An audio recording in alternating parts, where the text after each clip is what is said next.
Hello friends, कैसे हैं आप सब। आशा करते हैं आपकी तैयारी बहुत अच्छी चल रही होगी। सोशल एंथ्रोपोलॉजी में ही हम नेक्स्ट सेक्शन पे डिस्कस करेंगे। एक ब्रॉड टॉपिक है जिसे हम किनशिप कहते हैं, किनशिप एंड डिसेंट। बहुत इंपॉर्टेंट टॉपिक है और बहुत ही आसान है, बशर्ते ये है कि आप इसे बहुत ही सिस्टमेटिक तरीके से समझने की कोशिश करें। सब चीज़ एक दूसरे से इंटर रिलेटेड है। हम सोसाइटी में रहते हैं, हम एक दूसरे के से कैसे कनेक्टेड हैं।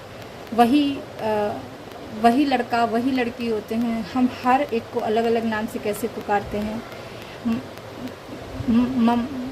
मम्मी के रिलेटिव को एक अलग नाम से पुकारते हैं, पापा के जो रिलेटिव हैं उन्हें अलग नाम से पुकारते हैं। ठीक है, तो ये सब कुछ कैसे चलता है और किस तरह से ऑर्गेनाइज्ड है सोशल फैब्रिक्स में, ये सब कुछ जानने की कोशिश करेंगे हम इस सिस्टम में। ठीक है, तो आप देखते होंगे कि हर एक सोसाइटी में एक particular kind of system run करता है। ठीक है, जिससे हम आइडेंटिफाई कर पाते हैं कि ये हमारे पैटर्नल तरफ का है, ये हमारे मैटरनल तरफ का है, ये हमारे ब्लड रिलेटिव हैं, ये हमारे मैरिज रिलेटिव्स हैं, ये हमारे कंसंगुइनियल किन हैं, ये हमारे अफाइनल किन है। अफाइनल मतलब कजिन्स, और कंसंगुइनियल मतलब ब्लड रिलेटिव्स। ठीक है, तो यहाँ मैंने अपने नोट्स बनाए हैं, आप चाहें तो इसका स्क्रीनशॉट ले सकते हैं या 2 या 3 बार इसे अच्छी तरह से सुन लीजिए। अगर आप फर्स्ट टाइम इस चैप्टर को पढ़ रहे हैं तो आपको 2 या 3 बार सुनना पड़ेगा। अगर एक बार पहले भी कभी सुना है, पढ़ा है, या मास्टर्स या ग्रेजुएशन में पढ़ा है तो ये बहुत ही इजी तरीके से समझ में आ जाएगा एक बार में ही। ठीक है, और फिर कोशिश करिए अपने वर्ड्स में लिखने की। जब आप कोई चीज़ अपने वर्ड्स में लिखते हैं, अपने राइटिंग में लिखते हैं, तो वो हमेशा के लिए याद रहती है। ठीक है, तो यहाँ तो मैं एक्टिव हूँ, लेकिन आप अपनी जब कॉपी में लिखेंगे तो आप खुद एक्टिव रहेंगे, आपका ब्रेन एक्टिव रहेगा, तो आपको याद होता चला जाएगा। ठीक है, तो चलिए जानते हैं what is kinship and how it operate in our society. ठीक है, अब यहाँ मैंने एक कॉन्सेप्ट करके एक टॉपिक बना लिया है। कॉन्सेप्ट की किनशिप का कॉन्सेप्ट क्या है, ये क्या है। ठीक है, इसकी धारणा क्या है। तो kinship is a method of recording relationship. मैंने बताया आपको कि हमारे फैमिली में, हमारे चाचा की फैमिली की तरफ, हमारे मौसी की फैमिली की तरफ हम एक दूसरे से कैसे इंटर रिलेटेड हैं, कैसे रिलेशनशिप को एक्नॉलेज करते हैं। ठीक है, तो ये जो मेथड है रिलेशनशिप एक्नॉलेजमेंट का है, रिलेशनशिप रिकॉर्डिंग का है, रिलेशनशिप इस्टेब्लिशमेंट का, ये सारा कुछ क्या है, किनशिप है।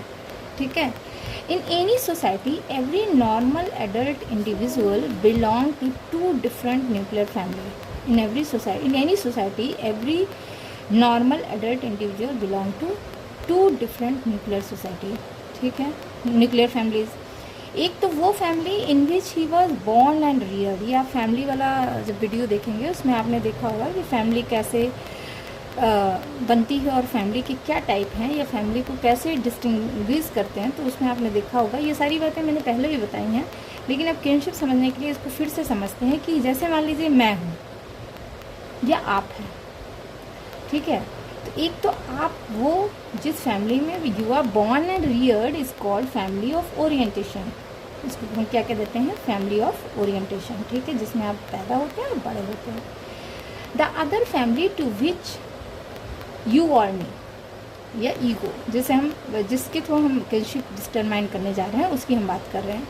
The other family to which he establishes relationship through marriage is called family of procreation. ठीक है, फिर वो फैमिली जिससे हम मैरिज के थ्रू रिलेशनशिप इस्टेब्लिश करते हैं उसको कहते हैं फैमिली ऑफ प्रोक्रिएशनशिप। ये आपको जानना बहुत ज़रूरी है, what is family of orientation and what is family of procreation. Right,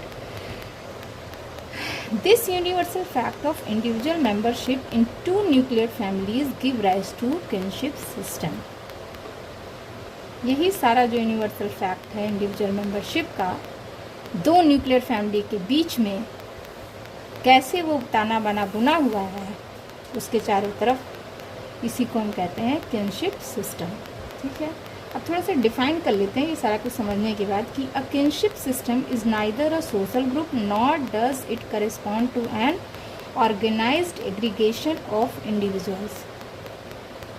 kinship system ना ही एक सोशल ग्रुप है कि भाई फेसबुक ग्रुप है, ठीक है, व्हाट्सएप ग्रुप है, या आपकी कम्युनिटी में कुछ स्पोर्ट्स का ग्रुप है या क्लब का ग्रुप है, ठीक है, ये ऐसा कुछ नहीं है। ना ही ये किसी ऑर्गेनाइज्ड एग्रीगेशन का मेंबर है, ठीक है। Not does it correspond to an organised aggregation of individual, RSS, Bajrang Dal, ठीक है।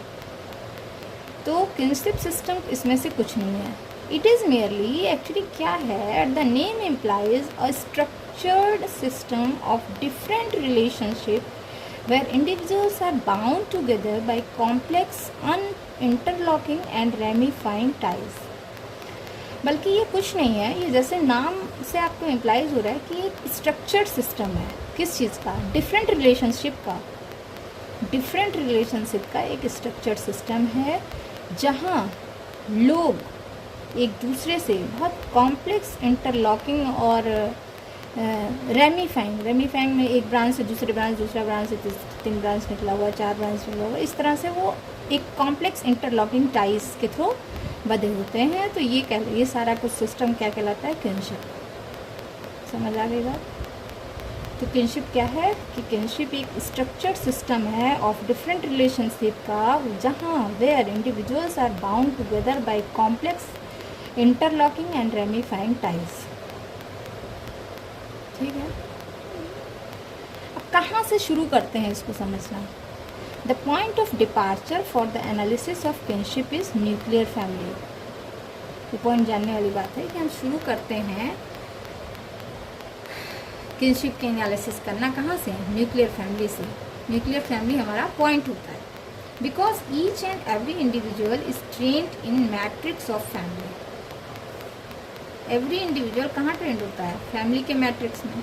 ए developing child takes his first lesson from the elder of the family, ठीक है। एक छोटा बच्चा कैसे जब बड़ा होता है, सबसे पहले किससे? जो सबसे बड़ा होता है फैमिली का, उससे समझता है। He learns to behave reciprocally and to establish interpersonal relationship, ठीक है। उससे जैसे उसे किससे किस तरह से बिहेव करना है, उसे किससे किस तरह से रिलेशनशिप इस्टेब्लिश करना है, वो इस सब फैमिली में रहते हुए सीखता है, ठीक है। He respond in particular ways towards his father, his mother, his brother and his sister and expect certain kind of behavior, ठीक है।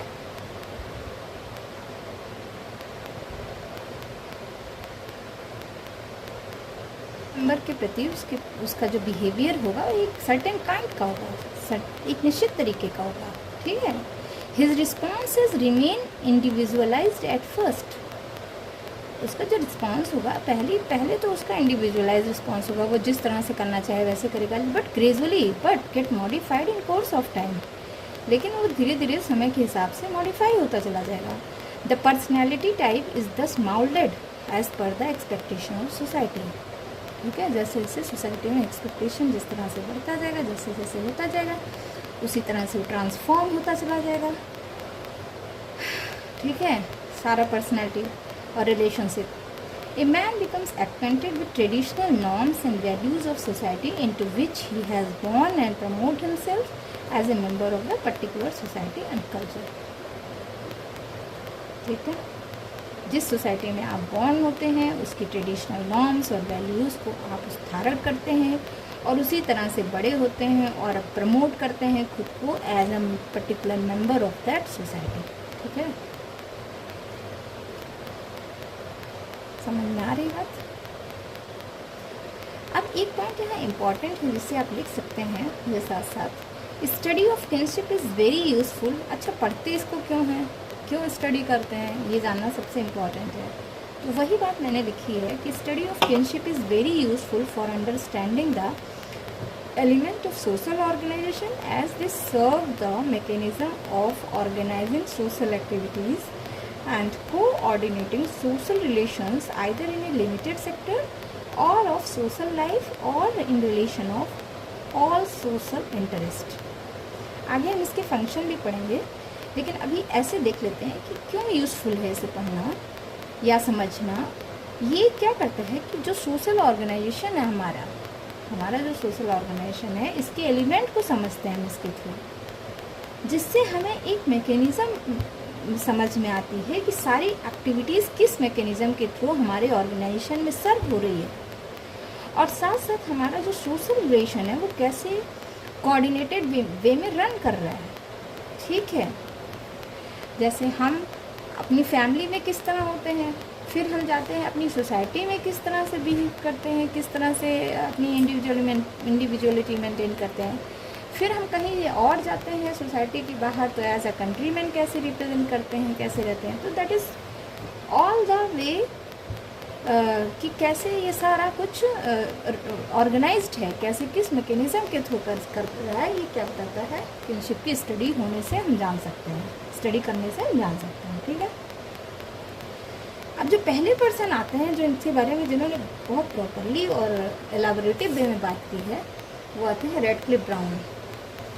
Radcliffe Brown has pointed out that there is a highly correlation between social organization and kin terminology। ठीक है, इन्होंने ये बताया था कि जो हमारा सोशल ऑर्गेनाइजेशन है और जो हमारी किन टर्मिनोलॉजी यानी हम एवरी किन एक दूसरे से किस पर्टिकुलर टर्म में उसे आइडेंटिफाई करते हैं। जैसे मैं पैटर्नल रिलेशंस में कैसे बात करूँगी, ये चाचा हैं, ये ताऊ हैं, ये बड़े पापा हैं। मैटरनल में कैसे बात करूँगी, ये मौसी हैं, ये मामी हैं, ये नानी हैं।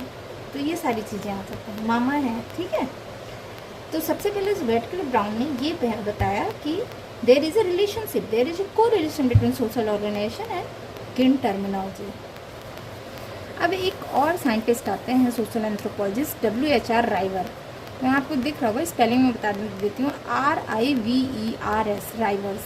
ठीक है, आप सोशल एंथ्रोपोलॉजी की किसी भी बुक में ये नाम सर्च कर लीजिए, आराम से मिल जाएगा, WHR राइवर। Rivers has mentioned that the particular feature of social organization are reflected from the prevailing terminology। राइवर ने भी वही बात कही कि जो सोशल ऑर्गेनाइजेशन में एक फीचर रिफ्लेक्ट करता है वो टर्मिनोलॉजी ही रिफ्लेक्ट करता है। जैसे मैं बोलूँ कि ये मामी है तो समझना आ जाएगा कि जो है ये हमारे मैटरनल ग्रुप की तरफ के हैं। एल क्रोएबर ने भी बताया, L Kroeber has shown that role of language in the system of terminology. इन्होंने लैंग्वेज के थ्रू बताया। ठीक है, according to Raymond Firth, kinship is the rod on which all leans throughout the life. ये बहुत ही interesting है कि Raymond fourth के अनुसार किनशिप एक रॉड है जिसमें हम सारे लटके हुए हैं, पूरी लाइफ लटके रहते हैं। In all societies, kinship system offers a great bond of unity by which individuals are linked with each other and ramifying series of link is established। सभी सोसाइटीज़ में किनशिप सिस्टम एक ग्रेट बॉन्डिंग को, unity को represent करता है। ठीक है, जिसमें सभी एक दूसरे से लिंक्ड हैं और एक रैमिफाइंग सीरीज यानी एक जालीदार नुमा से एक दूसरे से इस्टेब्लिश करते हैं। ठीक है, these are recognised relationship based on supposed as well as actual genealogical ties. ठीक है, उन्होंने बताया है कि जो ये रिलेशनशिप है ये रिकॉग्नाइज किया जाता है किस पे, या तो वो एक्चुअल जीनियोलॉजिकल टाइज होंगे या तो सपोज किए जाएंगे। कोई ज़रूरी नहीं है कि हम जिसे ब्रदर माने वो हमारा एक्चुअली बायोलॉजिकल ब्रदर हो।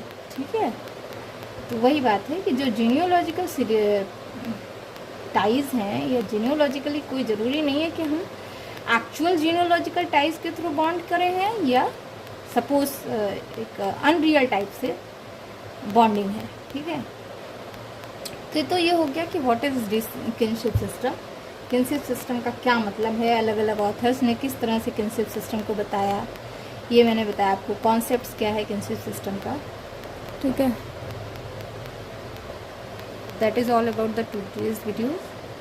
Thank you so much.